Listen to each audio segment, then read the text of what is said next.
আসসালামু আলাইকুম বন্ধুরা, আমি Mohammad Masud Rana, livestock assistant ACI animal genetics. বদলে যাবে সারা দেশ, দুধে মাংসে বাংলাদেশ, এই স্লোগানকে সামনে রেখে গবাদি পশুর জাত উন্নয়নে কাজ করছি। আপনারা মোবাইল স্ক্রিনে একটি দেশি গাভী দেখতে পাচ্ছেন। এই গাভীটিকে আমরা হলস্টাইন ফ্রিজিয়ান 100% সেমেন দ্বারা কৃত্রিম প্রজনন করাই।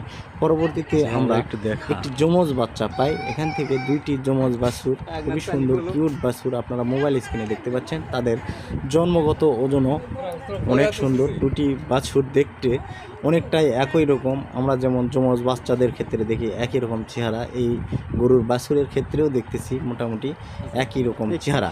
এই দুটি বাছুরের মধ্যে একটি হয়েছে দামড়া বাছুর এবং একটি হয়েছে বকনা বাছুর। একটি খামারির স্বপ্ন থাকে যে তার একটি দামড়া এবং একটি বকনা বাচ্চা যেন গোয়ালে থাকে। এই ক্ষেত্রে খামারের একই বছরে একটি দামড়া এবং একটি বকনা বাচ্চা হয়েছে এবং বাচ্চাগুলো সুস্থ স্বাভাবিক রয়েছে। তাই খামারি অনেক খুশি হয়ে আমাকে খবর দিয়েছিল, তোমার হাতে প্রজননকৃত আমার গাভী থেকে দুটি বাচ্চা হয়েছে, তুমি দেখে এসো। তাই আমি আপনাদের উদ্দেশ্যে এই ভিডিও করে ছেড়ে দিলাম। ধন্যবাদ আপনাদের সকলকে যারা